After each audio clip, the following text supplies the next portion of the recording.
What was your assessment of the first round?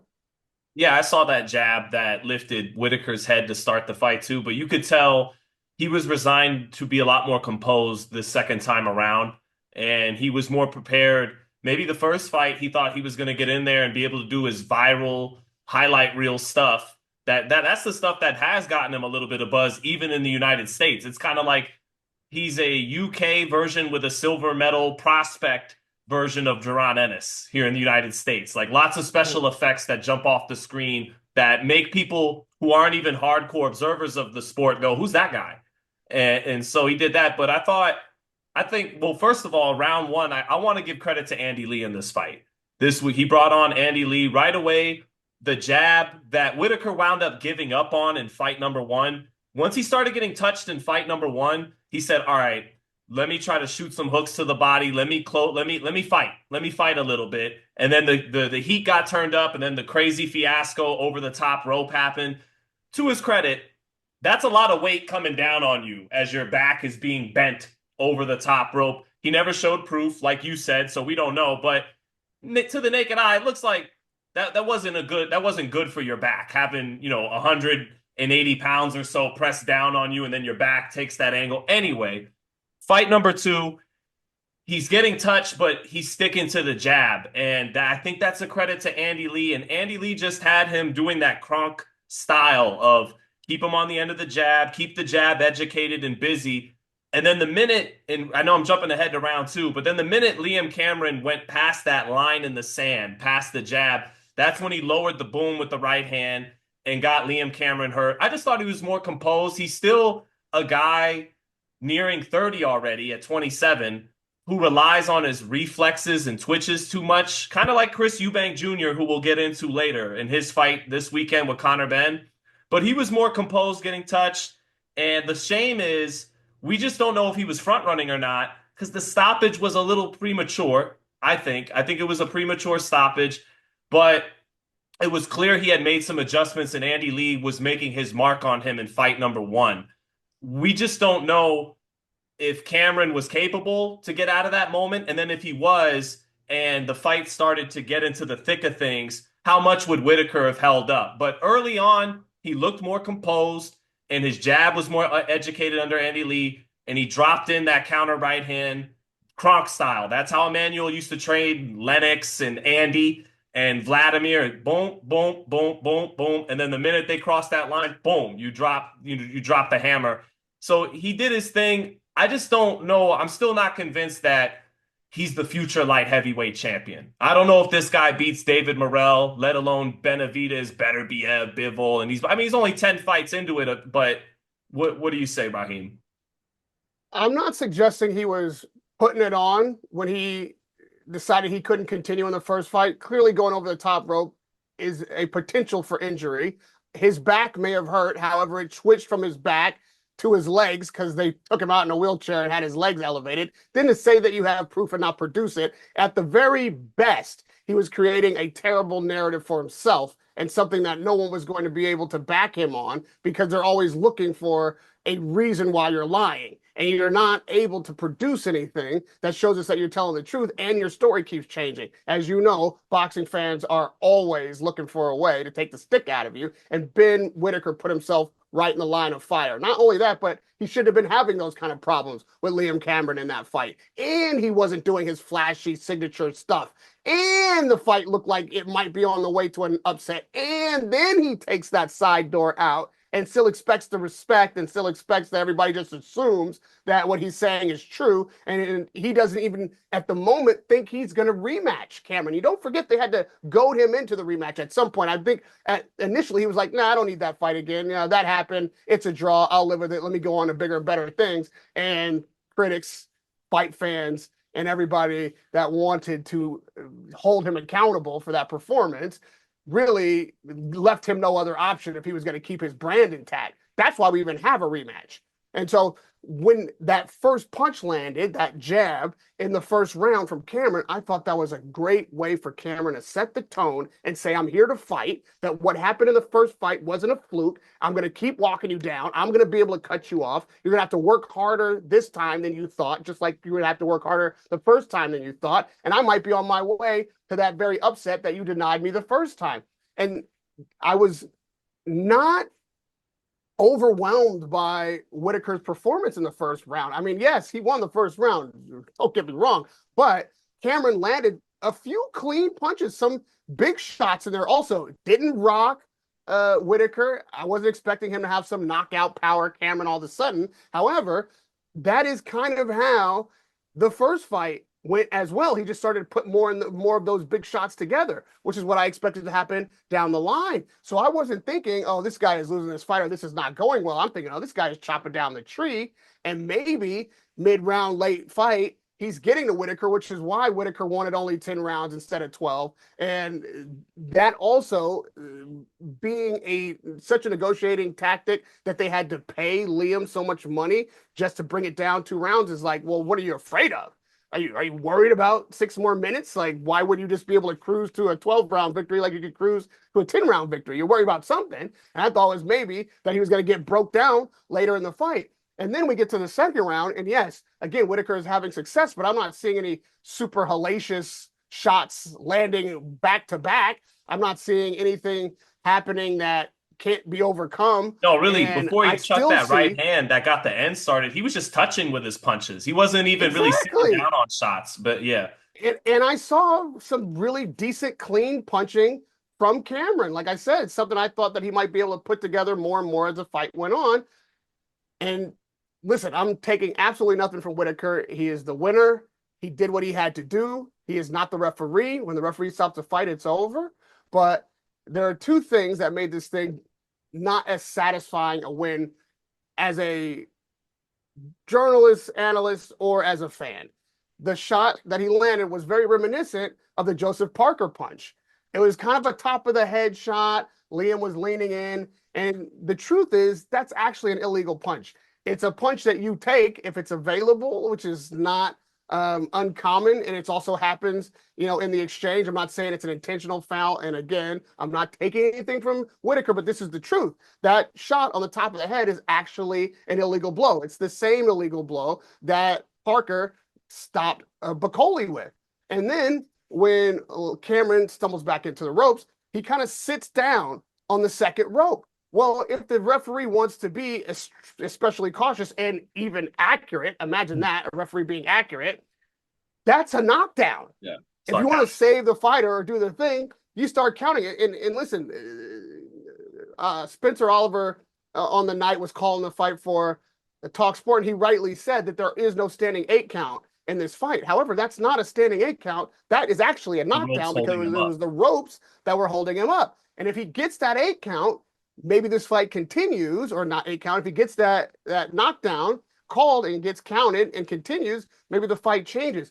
Even though the knockdown wasn't called, I still think the stoppage was early because even though Cameron's not punching back, I didn't see any vulnerability. His hands were still up. He was still moving. He wasn't getting caught like back to back with big punches.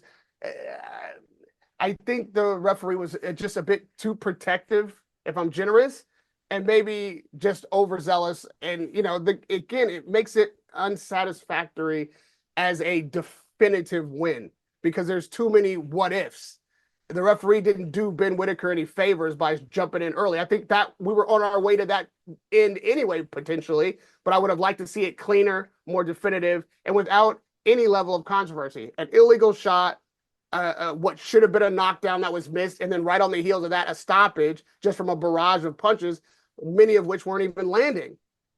That's not a great night for the ref, and it's not a great night for the fans. However, it is what Ben Whittaker came to do, and he did the best he could do with the situation.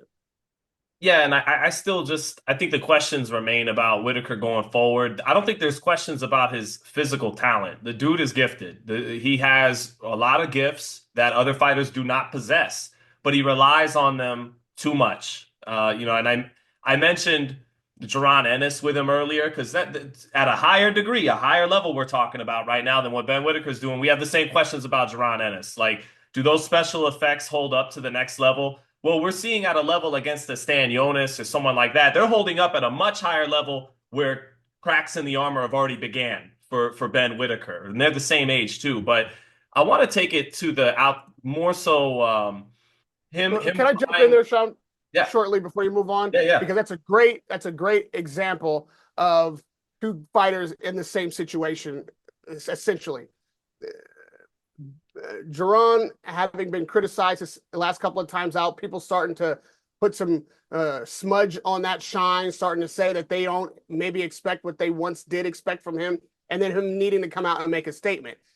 Ben Whittaker is in the exact same situation, and Jerron had an opponent who went deeper into the fight, who was I would say, a more difficult opponent at the outset, for sure. and was expected to do more than he ultimately did. But the fight was longer, the fight was tougher, and uh, because it was definitive, Boots got more out of the win. You want to see that kind of definitive performance. I would have rather seen Liam Cameron go as long as Stanionis did, but it also would be without controversy and definitive on the performance from Ben Whittaker so that he can walk out of that ring, all questions answered, and people, just like they did a 180 on Boots, do a complete 180 back on Ben Whittaker and say, okay, this guy is what we thought. Maybe we were, piling on too early. And that is something that what we just saw is special. It's not Whitaker's fault. However, what we saw on Saturday night didn't rise to that level. And that's a shame because I think it could have. Yeah, right before getting to his stuff outside the ring afterwards, that people are talking about him crying in the post fight and all that kind of stuff. Right before I get to that, he reminds me a little bit of James DeGale, who I think you were cool. I think you covered James DeGale very Yeah, I thoroughly did. I overseas, did. right? And Yeah. James won a gold medal to his silver, and James kind of like him, his quickness and his movement and those kinds of things, those were his calling cards. I just think he was a little bit more technically sound than Ben Whitaker was, but we'll see. We'll see if he can kind of. Am I tripping? Does he? I know he showboats a little bit more than DeGale did, but a lot of movement, good speed. They did their thing in the Olympics. Maybe they're not the best over 12. They're not as hot over 12 as they are in those 3 round Olympic type style fights. I see what you see. I Yeah, see that, yes, there is some potential there that you're not sure will be realized. However, you're absolutely positive that the talent exists. And it's right. like, how are they going to execute? Are they going to fulfill their potential and potentially exceed it? We're still waiting, I think, for that defining moment from Ben. And we thought that if Cameron had given him a tougher fight and maybe a longer fight, a more of an opportunity to prove that last Saturday night, then we could get over this hump. But we're still not over it. And in a sense, he was right when he initially thought after the first fight, well, I don't need this guy again. I'll just go on to bigger and better things. Well, now you can say that, yes, he is well outclassed Liam Cameron, and he is deserving of bigger and better and tougher opponents. So we can find out if he is that guy. The crying, I do want to talk about that. And I don't know if this controversy made it to your shores about him running over to Cameron's corner And got a and slap or something like that. Yeah, yeah. Saw it. yeah, going after the trainer over there. Or an attempted slap. It didn't really catch him too clean. It may have But here's grazed the him. here's the thing. There is a lot of criticism of Ben for having gone over to the corner and taunted, but I think first of all that criticism is way over exaggerated. You can say whatever you want to say. You just won. They talked mad shit after the last fight and until the first bell of this fight. And you dispensed with this guy inside of 2 rounds. Yes, I would run over there if I felt like it and say whatever I wanted to say. And then to have almost been slapped, and even I think it grazed Ben's eye, this attempted slap. I haven't heard a peep out of British journalists or anyone about that. That to me is what crossed the line. Ben can say whatever the fuck he wants to say. Ben has to earn the right to talk shit if never in that in certainly in that moment, if no other time, certainly then. And since when can you not talk shit in boxing? Since Raheem, when we if the audience like doesn't know, if the audience doesn't know, Raheem lived in Los Angeles for a very long time, and famously in the 1995 movie filmed in Los Angeles, when when Tiny Lister gets knocked out, Chris Tucker stands over him and says, "What?" yo. You guys know what he says. So Raheem is not from this whatever this is that you can't what a little bit after. whatever this is where these British fucking analysts It's and about respect, commentators yeah. It's about sport. clutching their After pearls. after the fight's done, you go over to the man. If you're the better man, pull his hand up and shake his hand, Raheem. What's the Listen, problem? listen. What's He beef? beat What's beef, bruh? he stopped Liam Cameron. That was his statement to Liam. And then he went over to the corner and had a statement for Grant Smith. And Grant Smith should have had to just had to take that earful because his man just got done and dusted. And then he reaches out and tries to smack Ben Whittaker. That is the outrage. Well, What now I'm the gonna take hell it are to the you Bay doing trying Area, to Raheem. punch He try to dusted and slap a disgusted. fighter? But To me, there's no excuse for that. I can't believe that I haven't heard a peep about Grant trying to slap Whitaker for whatever he said. Like that blew my mind right there. I don't know what that's about. well, you You know, you said you can say said he maybe was it's classless, or you can say, "Oh, I wouldn't have done that." So, yeah, right. What I'm saying is, he has the right to say whatever he wants to say after a win like that. If he wants to go and talk shit in the face of Grant Smith, well, Grant Smith either can talk shit back or just take it. What he can't do is reach out and try to slap the fighter.